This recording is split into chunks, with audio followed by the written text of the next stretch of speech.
का कोई स्थान है, तुम गए ही नहीं। तो गए नहीं तुम, या तो तुम छलावा करो किसी के साथ, ये कुछ नहीं, मार्ग में थोड़ा नहीं करो, बर्फ गिरेगी तुम थोड़ा मत करो, तुम्हें बढ़ना है, बढ़ते रहना है और गौमुख पहुंचाना है। ये छल है, ये गुरु का छल, क्यों गुरु ने देखा ही नहीं गौमुख, और देखा होगा तो वो कहेगा कि तुम्हें चिंता करने की जरूरत नहीं है, तुम गंगोत्री के आगे पैदल रास्ता है, पैदल रास्ते आओगे तो पहले चीड़वास आएगा, जब चीड़ों का घना जंगल था इसलिए चीड़वास ना पड़ा, फिर भोजवासा स्थान आएगा जब भोजपत्र के बहुत पेड़ थे, फिर लाल बाबा का आश्रम है, वहां रात विश्राम कर लेना, वहां रात को तुम्हें भोजन मिलेगा, सोने के लिए कंबल मिलेंगे, और उसके बाद में वहां से केवल 8 किलोमीटर आगे जाओगे तो गोमुख तुम्हें साथ दिखाई दे जाएगा, फिर वापिस लाल बाबा रास्ता बता देगा, क्यों वो देख चुका है।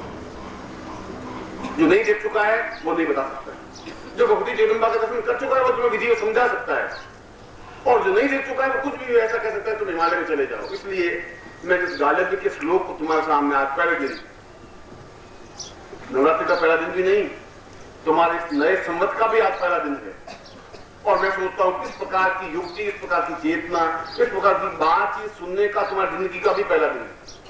तुम पहली बार अपनी जिंदगी में ये पहली बात सुन रहे हो कि हम पूर्ण भौतिक ग्रस्त रहते हुए भी भगवान के साक्षात दर्शन कर सकते हैं, क्योंकि तुम्हारे जीवन का पहला क्षण है पूरी जिंदगी का। अब तक तुमने जिंदगी बिताई वो अपने ढंग से, अपने ढंग था, अच्छी बुरी, मगर जो कुछ बिताई उसमें कुछ उपलब्ध कुछ नहीं हुआ। दुख और वेदना और परेशानियां और बाधाओं और अड़चनों और बीमारियों के अलावा तुम्हारे पास कोई पूंजी नहीं बची, आनंद नहीं बच पाया, सुख और सौभाग्य नहीं मिल पाया। एक भी व्यक्ति ऐसा नहीं है जो ये कह सके कि कहीं कोई तृप्ति नहीं है, कोई तकलीफ नहीं, ऐसा नहीं है। इसलिए तुम्हारी पूंजी जो कुछ होनी चाहिए थी वो नहीं हो पाई, और इसलिए हुई तुम्हें कोई गुरु मिला ही नहीं। डोंगी मिले, पाखंडी मिले होंगे तो डोंगी मिले होंगे, सही रास्ता नहीं बता सके होंगे। इसलिए पूर्ण भौतिक जीवन व्यतीत करते हुए भी हम अपने जीवन को, उस गालिब ऋषि ने कहा कि हम अपने जीवन में उस स्टेज को प्राप्त करें कि हम प्राणों को पूर्ण तेजस्वीता बना दें, आंखों में वो चमक क्षमता प्राप्त कर दें, और उस पूरे शरीर में एक प्रसन्नता, एक आह्लाद, एक खुशी,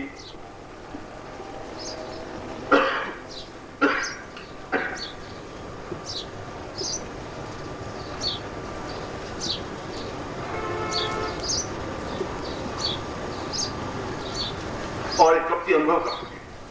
अगर वो तृप्ति है तो जीवन में खुमारी है, खुमारी तो नहीं आता।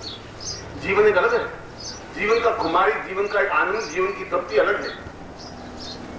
वो तब होता है चक्षुरुन्मीलितम येन, जब तुम्हारे शरीर में कोई शरीर उतरे, जब तुम्हारी आंखों में चक्षुरुन्मीलितम, आंखों के अंदर कोई आंखें उतर जाए, तो उन आंखों के माध्यम से तुम उसको देख सकते हो जो आंखें उसको देखने की अभ्यस्त हैं। जिस गुरु ने उसको देखा है उस गुरु की आंखों को तुम अपनी आंखों में बसा सको। ये अभ्यस्त लोग तुम नहीं देख सकते, तुम्हें कुछ नहीं करना है, तुम्हें तो गुरु को अपने शरीर में समाहित कर देना है।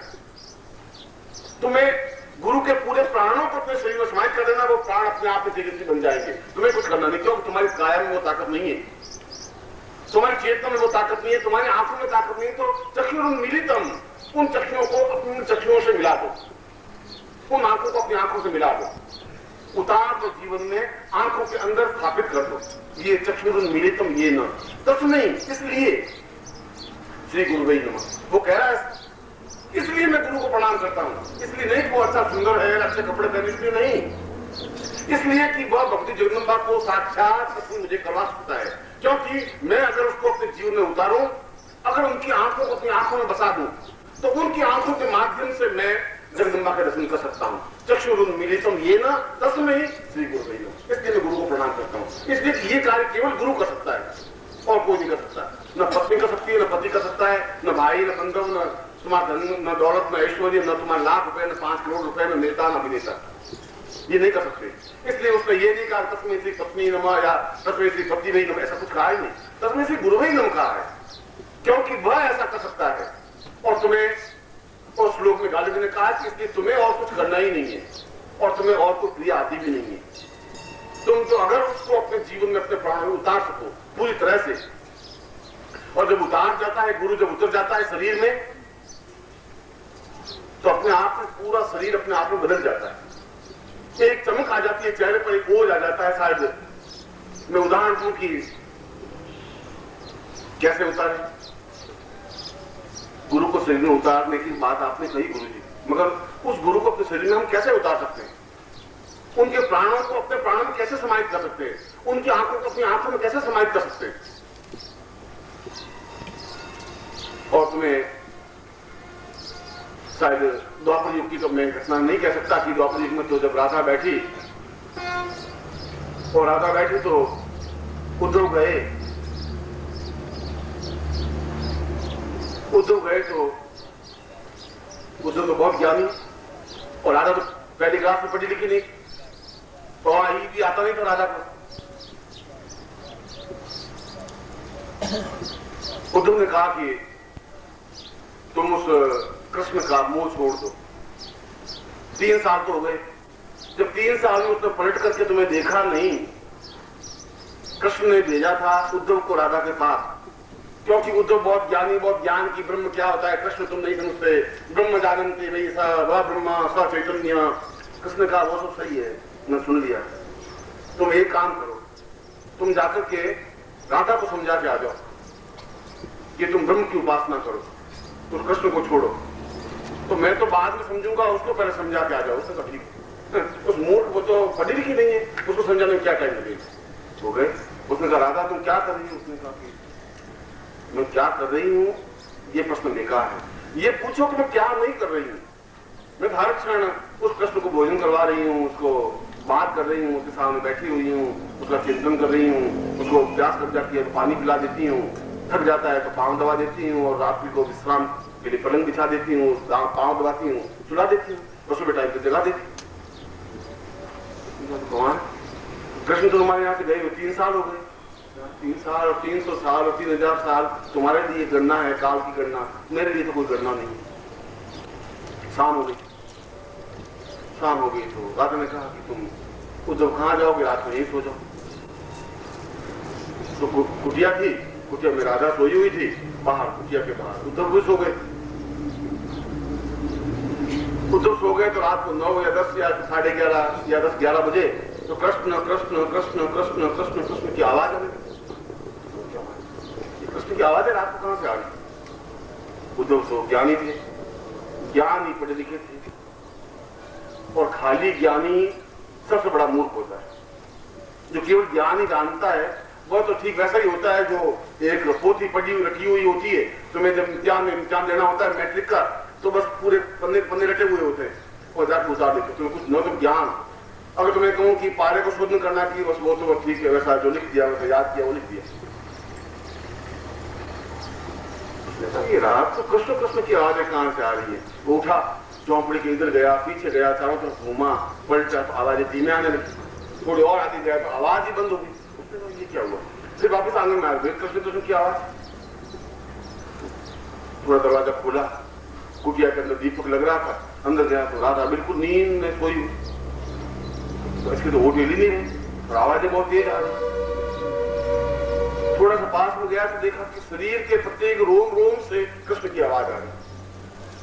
उद्धव समझ गया कि कृष्ण को पूरे शरीर में समाहित होने की क्रिया ज्ञान शास्त्र और वेद पुराण में नहीं है, राधा से सीखी जा सकती। और राधा को जगाया, तुम क्या बोल रही थी? तुम बोल ही नहीं रही थी, नींद ले रही थी, तुमने क्यों जगाया, क्या हुआ? जब पूरे जीवन में उतार दिया जाता है, ये तो एक राधा का उदाहरण है।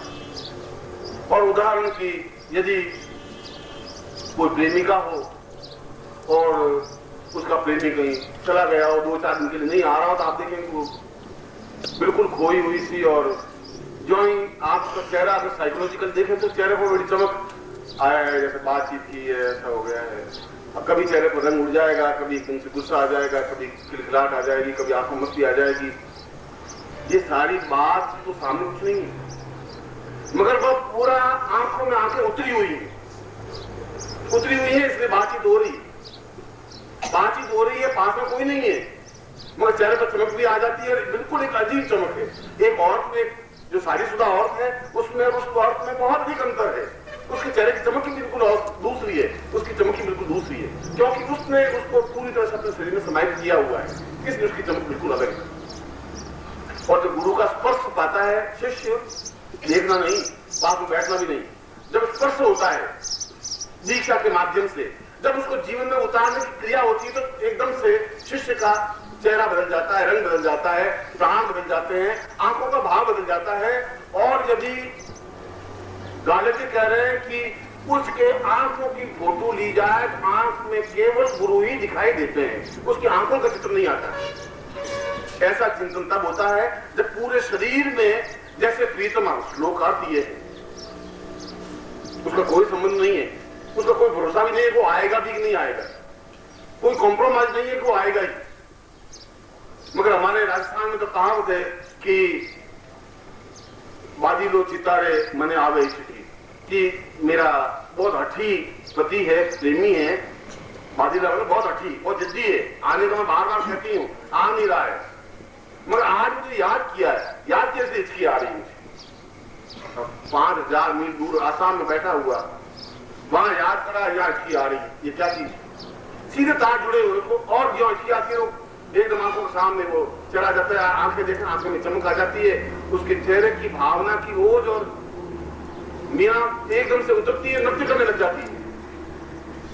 संगत कह रहा क्या, क्यों डांस कर, क्यों नृत्य कर रही हो, क्या है, तो तुम नहीं, तो सामने कृष्ण देख रहे हैं, मैं नृत्य कर रही हूँ, वो आए हैं, मैं उसको लीन जाऊंगी नहीं तो फायदा क्या है, मैं क्या करूं यहाँ बैठी हुई, वो देखो तुम देखो सामने खड़े, और उसका सुधु साल तो पागल, दिमाग खराब हो गया, कहाँ है या कृष्ण कहाँ है, तुम नहीं देख पाओगे, तुम्हारी आंखों में वो चीज उतरी नहीं है, मेरी आंखों में उतरी हुई है, मेरी आंखों में उतरी हुई, इसलिए मुझे मालूम है वो सामने खड़ा है, सामने खड़ा है, आया बड़ी मुश्किल से थका हुआ है, और मैं नृत्य करके अगर उसको खुश नहीं करूंगी तो अर्थ क्या, मेरी जिंदगी का मकसद क्या है, ये उतरने की क्रिया है।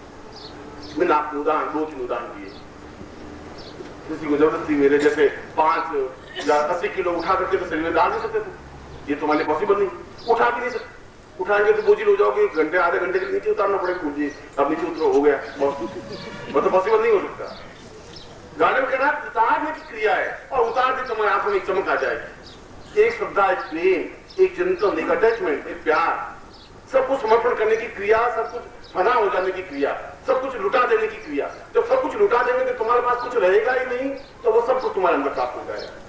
जब तुम भरे हुए हो उसमें कोई समा भी नहीं सकता, इसलिए उसको जो है अंदर समा जाएगा, तुम्हारे उनको गुरु को देखने की क्रिया ही बदल जाएगी। जब वो नहीं है तो बिल्कुल एक बेचैनी सी होगी, बहुत तड़प होगी, एक तनाव सा होगा, बहुत अदम निराश होगी कि क्या करें। जब मीरा को समझा रहे तो मीरा कहे तुम ये मुझे समझाने की क्रिया, मुझे ज्ञान नहीं चाहिए। जब गोपियों को समझाया उद्धव ने कि तुम अपने हृदय के अंदर से कृष्ण को निकाल दो, तो उसने कहा कि हम तो निकाल दें, मेरे को सीधी सीधी चीज हो तो निकले, तिरछे वे जो अड़े, वो तिरछे हो गए, अड़ गए, अब तिरछे तो निकल नहीं सकते, फंस गए बिल्कुल। अब इस जिंदगी में कृष्ण नहीं निकल सकते उद्धव, सीधी कोई चीज तो फिर भी निकल सकती है, वो तिरछे होकर अड़ गए।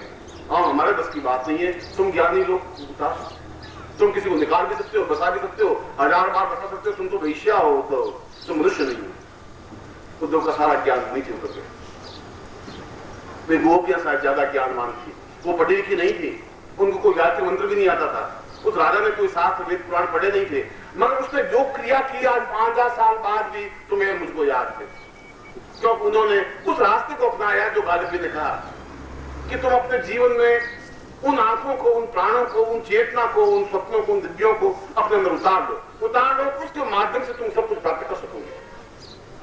अगर बहुत सर्दी है तो गर्म स्वेटर पहन लो, पूरे शरीर पर ढक दो, जिससे कि उस सर्दी की हवा को